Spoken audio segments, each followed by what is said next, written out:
Straight ahead on 12 News, a surprise for the Crystal Police Department. We're very shocked and surprised. What it is and how it will help Crystal Police. Then digging into something new in Golden Valley. But first, a decision that will impact hundreds of local Liberians. We think it was an oversight. 12 News starts right now. Hello, everyone, and thanks for joining us. I'm Shannon Slatton. And I'm Alexandra Renslow. The Minneapolis-St. Paul metro area is home to more than 40,000 West African immigrants. But come next spring, about 1,000 may have to head back to their native countries. A program that allowed the immigrants of Liberia, Sierra Leone, and Guinea to have temporary protected status, or TPS, in the U.S. because of the Ebola crisis is coming to an end in May. As Delane Cleveland reports, local groups are working hard to push for a longer extension. If we just try to wall ourselves off here in America, it's completely callous and insensitive to the people of West Africa who are suffering. 2 years ago, at the height of the Ebola crisis, members of the local West African communities gathered on numerous occasions to figure out how to provide help to their native countries. At the same time, the U.S. government decided to offer help to people from those countries who happen to be here visiting. The U.S. government, out of the kindness of their heart, decided, well, we're not going to send them back into the fire.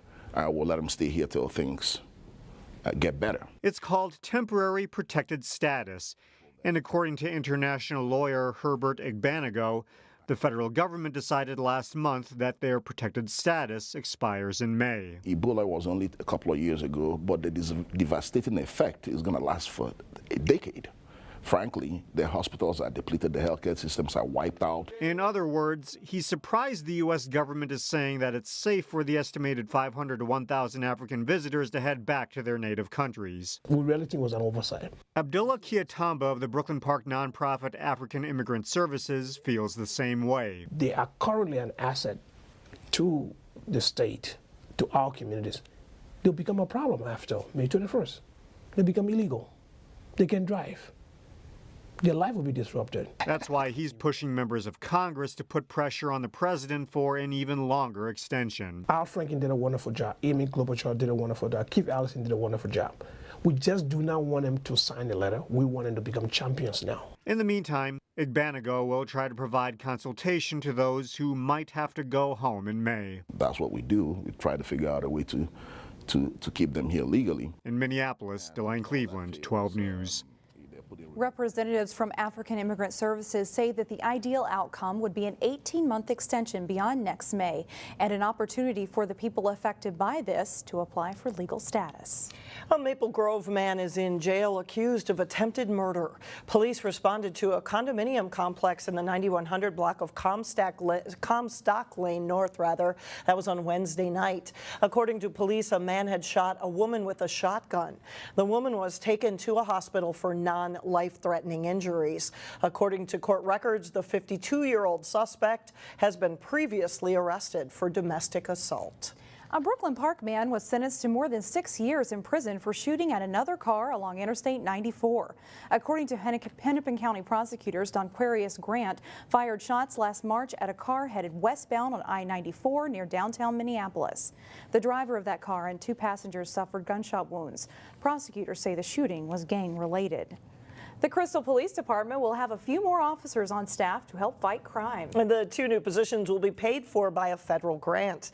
Reporter Sonia Goins has more on how the grant will benefit the department. We're very shocked and surprised. We have actually been putting in for this grant for the last several years, have never received it for the last 15 years or so. So we were surprised when we got word that we received it. The Crystal Police Department has a few more coins in its coffers. $250,000 to be exact. We focused on community policing and transparency. We wanted to make sure that we followed the President's 21st Century Police Task Force. Chief Stephanie Reverend says she didn't find out the department won the award until it was announced on the news. I found out that only 3 departments in the state of Minnesota received it. It was ourselves, Pipestone County, and West St. Paul. The award from the U.S. Justice Department is called the COPS Grant, which stands for Community Oriented Policing Services. Is $250,000 for a 3-year period of time that we have to spend the money. It works in conjunction with our squad video. Crystal wants to use the funds to improve on transparency. New body cameras at the beginning of the new year will help with that. We want to make sure that the citizens of Crystal understand that we want to work collaboratively with them and partner with them. It's not about just the police department going out and doing business. We want to actually engage our community. Some of the money will also be used to expand the role of the community engagement liaison. That person is responsible for events like jail and bail and shop with a cop. With the scrutiny on law enforcement right now, it is very important that we collaborate with our partners, with the citizens, with our business community. There's still some details that need to be worked out. The city will have to decide if they'll be able to sustain the salaries when the grant runs out in 3 years. In Crystal, Sonia Goins, 12 News. And as you heard, only 2 other Minnesota police departments got grants, Pipestone and West St. Paul. Crystal plans to discuss details of the grant at the next city council meeting. Supporters of the Terrace Theater in Robbinsdale are making sure historic artifacts from the site will be preserved. They tell 12 News that the Sputnik chandeliers have been placed in a heated storage area before they eventually get transferred to the Robbinsdale Historic Society. The Terrace Tower letters are also being stored. An exhibit, meanwhile, is in the early stages. Planners are looking for anything that may be Terrace related, from movie tickets to light bulbs. For more information, you can visit historicterracetheater.com. If you have driven by Brookview Community Center and Park in Golden Valley, you have likely noticed that change is underway. All right, here we go. Ready? 1, 2, 3. City officials kicked off construction with a ceremonial groundbreaking Wednesday. A new 37,000 square foot building will replace the aging community center. In fact, work has already begun on the first phase of the project. We're chasing winter weather, and there's a lot of key things need to happen, a lot of what we refer to as curb and asphalt. And as the colder it gets, the more difficult that is. So they've been in to do some early demolition to start prepping areas and sites so we can get that asphalt down, get the pieces in place we need before the snow flies. The project is expected to be completed in about a year's time. The city would like to remind residents that golf, lawn bowling, and other recreational activities at the community center are still up and running during construction. Coming up, a Brooklyn Center standout student who has dreams of becoming a neurosurgeon. And later in sports, Maple Grove takes on Osseo as the girls' tennis playoffs get started. But first, a fall wake-up call. Friday will feel chilly with temperatures dipping into the 30s.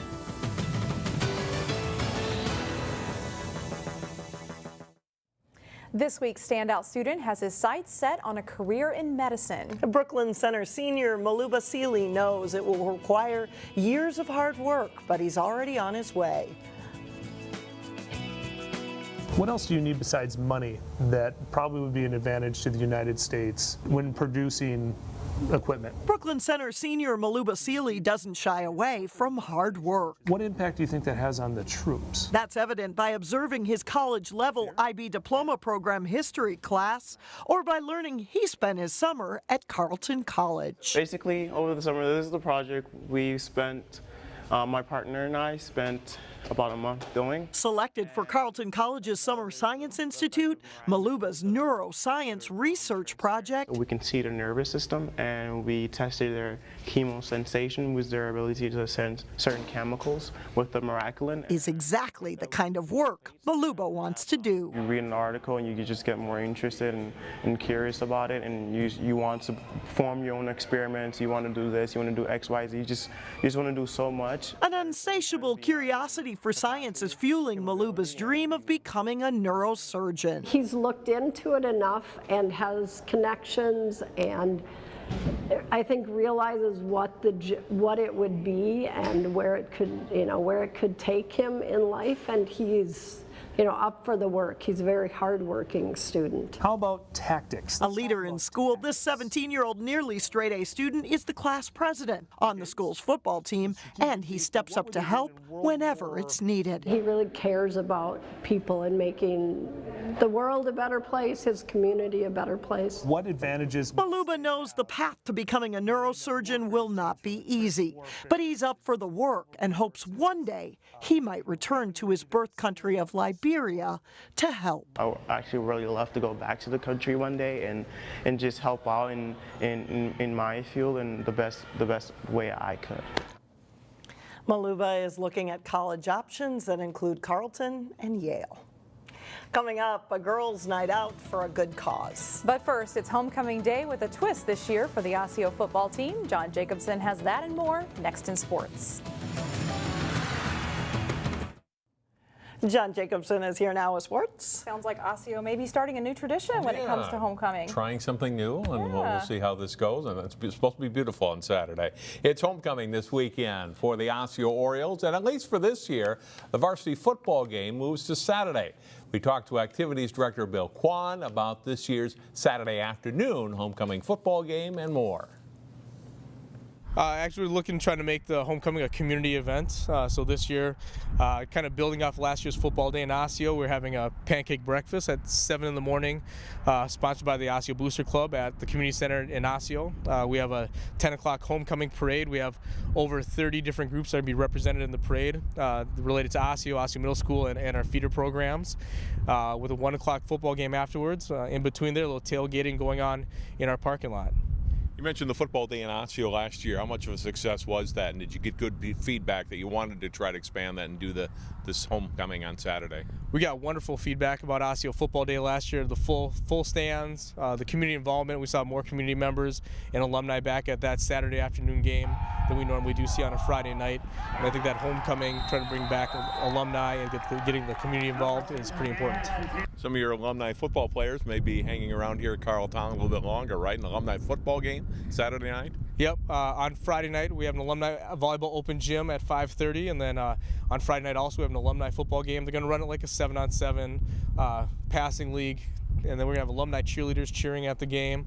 Some alumni are putting that together, so there's some excitement from our alumni to come back and be a part of it all. Is this something you'd like to continue and see going forward year after year? I think in a school like Osseo, with the small town community that we're a part of, I think this alumni homecoming feel is hopefully something we can build off of and make bigger every year. A couple of weeks ago, you had some special alumni back for the Hall of Fame, the Athletic Hall of Fame. How much fun was that for you, getting to meet some of these people that contributed so much to Osseo athletics? In my 20 years here at Osseo Senior High School, just hearing stories about Denny Stieg and Jessica Feeblecorn and some of those Hall of Famers, and really get to meet them and talk to them and hear their stories and their great memories of Osseo Senior High School, that was fun, and we hope to continue that every year. Kickoff for the Osseo Centennial game is 1 o'clock Saturday at Carlton Field. The girls' tennis playoffs are in full swing. Several local teams in Section 5AA had their first-round matches Wednesday. Number 3 seed Maple Grove hosting number 14 seed Osseo. We'll start with number 1 singles. Osseo's Emma Smith in the far court against Zoe Atkins. Smith coming toward the net. Atkins, though, with a cross-court passing shot on her way to a set win. Number 1 doubles. Osseo's Anna Zeltinger with the serve and return wide as Zeltinger and Maddie Marsh win the point. Same match, Maple Grove's Anna Swanson and Morgan Pallion worked a perfect doubles point here, getting the volley winner on their way to a win. The number 2 singles play, Osseo's Julia Knapp in the near court against Victoria Epstein. Epstein with the nice backhand winner, and she cruises to a 6-love win for the Crimson. Number 2 doubles match, Maple Grove's Summer Demos and Emma Thatcher will take the point. They beat Cynthia Odens and Carissa Erickson. Maple Grove wins the match over Osseo 6-1. They're playing Anoka this afternoon in the quarterfinals. We'll have more on Section Tennis Friday starting at 4 on 12 News. There are just 3 games left of the regular season in prep football. 2 of the top 10 ranked teams play each other Friday night. Here's a look at the rankings in Class 6A this week. Tutina Grace is ranked first. The Eagles will host 6th ranked Champlain Park Friday in a game you can see live here on Channel 12. Lakeville North, Eden Prairie, Rosemont, and East Ridge round out the top 5. Cooper is ranked 8th in this week's Class 5A poll, while Providence Academy has moved into the top 10. The Lions are ranked 10th in Class 3A. And that's a look at sports today. All right. Thanks, John. You're welcome. Now to Local Vote 2016 and 2 more Osseo School Board candidates. 10 people are running for 3 positions on the board, and this is the first political effort for both Pachia Vu and Megan Curtis. Curtis is a registered nurse. Vu co-chaired the Hmong Parent Advisory Board for Osseo Schools. Hi, my name is Pachia Vu, and I'm running for school board in Osseo Area Schools District 279. I've attended schools in District 279 throughout my childhood, and now my children are attending those same schools. As our community becomes more diverse, I believe it only makes sense to have a school board that reflects that diversity. As a new school board member, I hope to create more equity and support for all families with programs and resources that are relevant to their needs. I would like to see more staff of color that reflect the student demographics in order to be more culturally sensitive and also understand the needs of our students and their families. Equally, I believe we should be investing in ways to retain teachers and staff that make a positive impact on our children emotionally and academically. If elected for school board, trust that I will be advocating for you and your family's academic success. My name is Megan Curtis, and I am running for Osseo School Board. I grew up in a close-knit family. My parents were hardworking and instilled the values of education, fiscal responsibility, and acting with integrity. I am now a registered nurse and homeowner in Brooklyn Park. I am running because we need people on the school board who will make informed decisions about our children's future. I will work tirelessly to make sure our kids have access to quality education, regardless of background. I know that the community believes in educating our children while being responsible with how tax dollars are spent. I have planted my roots in this community and want to ensure the best education for students in Osseo area schools and my own family. My name is Megan Curtis, and I ask for your vote. Up next, women in Maple Grove are shopping for a good cause. We'll tell you when and where you can catch up after the break.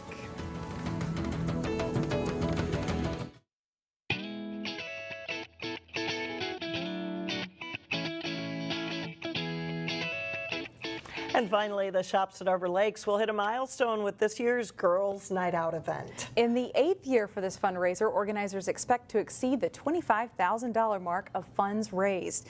The shopping event, held each October during Breast Cancer Awareness Month, benefits an organization that supports women fighting breast cancer called Hope Chest.